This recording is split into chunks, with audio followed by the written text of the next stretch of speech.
Hi, welcome to SBR Videos. I'm Peter Loshak. It's NFL Week 7, and we are doing our weekly call with the Shark from Vegas Killers. A lot of guys root against this guy. A lot of guys root for him. And last week, everyone kind of disappointed. The Shark got a push. Green Bay -3. The Shark, thanks for being back with us. Hey, thanks for having me, Peter. Appreciate you.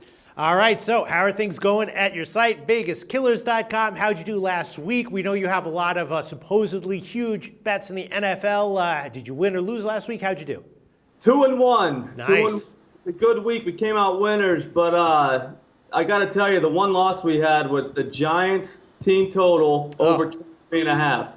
Wow. So you can imagine how fun that game was to watch. It was nice. We came back strong last night with the 49ers -3, even though Harbaugh tried to give that away at the end by not kicking those field goals. And right.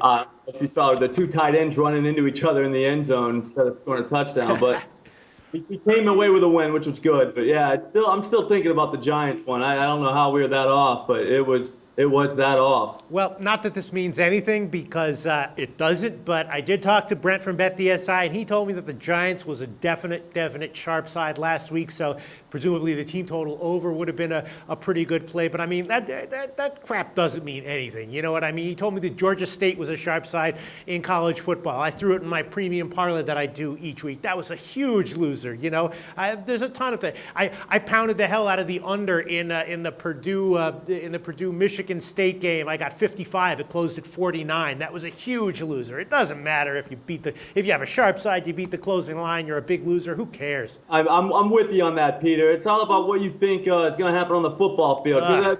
What you're doing with the sharp and square side is just basically taking someone else's opinion and betting on. I don't like to do that. I'd rather make my own opinion. So basically last week you had a huge loser and you can throw in quote unquote sharp next to it if it makes you feel better. But what were your two winners last week? You had two winners? We had the Colts on Thursday. Oh, nice, yeah. That almost turned into be just an unbelievable loss. But yeah, they hung on. And then the 49ers last night. Oh, nice. All right. But overall it was a good weekend. You were what, betting like 10,000 a game and all that stuff? We had two $20,000 bets. Oh my God. So it was good. It was good. It was good. God, good win. I'm so fucking jealous of you. It's unbelievable. Watch a game with me, Peter, and you won't be so jealous. All right, I'm ready to go. Arizona Oakland is the game we're going to discuss right now. Oakland's a 3 or 3.5 point home underdog. Total's 44. Interesting game you picked here, Shark. You know, obviously Oakland appeared to get some kind of boost from the coaching change last week, right? And that was probably pretty obviously the right side, the sharp side against San Diego last week. Arizona's a tough team to figure, though, because they have a lot of positives to recommend them. They have an awesome run defense. They have a lot of awesome weapons at the skill positions, but they have that huge question mark every week at quarterback. So if you're going to bet on them every week, you're taking at least a little bit of a gamble on what the quarterback situation is going to be. So I don't know. What do you like here, Shark? I'm going to go ahead and say the over, but I like a few things, and I'll get to those. Okay. The over 44 seems to me like the decent play. I thought about the Raiders at +3.5 because you gotta question why it's 3.5. I mean, you got one team that has one of the best records in the NFL playing a team that hasn't won a game yet, and we're talking 3.5 points. The Cardinals have been living and dying on turnovers. That's what keeps them afloat. They're one of the better teams in turnover differential. They've taken away the ball 11 times while giving it away only 3 times. That helps a lot in terms of winning games and covering spreads. Last week they wouldn't have even covered against the Redskins, but they got a late pick 6, which made it, instead of a 23-20 win, a 30-20 win, which looks more convincing in the box score. But if you watch the game, you know what happened. What I'm thinking is their defense is overrated.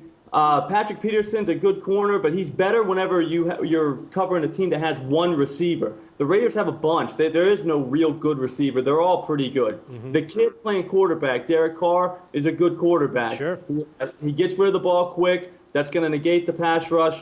I got to be honest with you. I think they can score points on Arizona, which is going to cause Arizona to be throwing the ball more, which Bruce Arians likes to do anyway. Yes. They have Floyd. They have Larry Fitzgerald. They've got Carson Palmer. As long as you can keep him upright, which they should be able to do, you could get some plays down the field. At 44, you're looking at a 27-21. That's not a high-scoring game, but you got your over. I'll tell you what, I have my notes here right in front of me. I said, I think the over has to be the play.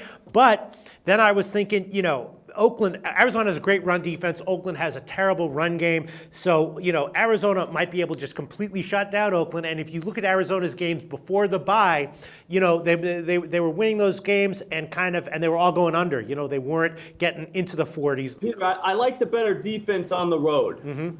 That's whenever I'm taking an over, what I look for is to have the better defense on the road. That helps me a lot. The Cardinals have been on the road twice this year. They got blown out once by Denver, and they beat the Giants the other time. I think, like I said, the Raiders can at least get some kind of offense. They got to score 3 touchdowns. That's not a lot, especially they do have some big plays. That Andre Holmes is a big play receiver. James Jones is a decent receiver. Right. I just see them scoring, like I said, 3 times. That's all we need. 3 touchdowns. We should cruise to an easy win. The Shark from VegasSkillers.com recommending a play on over 44 in Arizona, Oakland. Thanks so much. See how this turns out. The SBR Network offers free sports picks and game breakdowns, big money free betting contests year-round, a real-time Vegas-style odds monitoring service, and much more. So come see for yourself. To stay updated on SBR news and promotions, follow us on Twitter, Facebook, and Google+, and do be sure to subscribe to the Sportsbook Review YouTube channel to catch all our daily sports shows.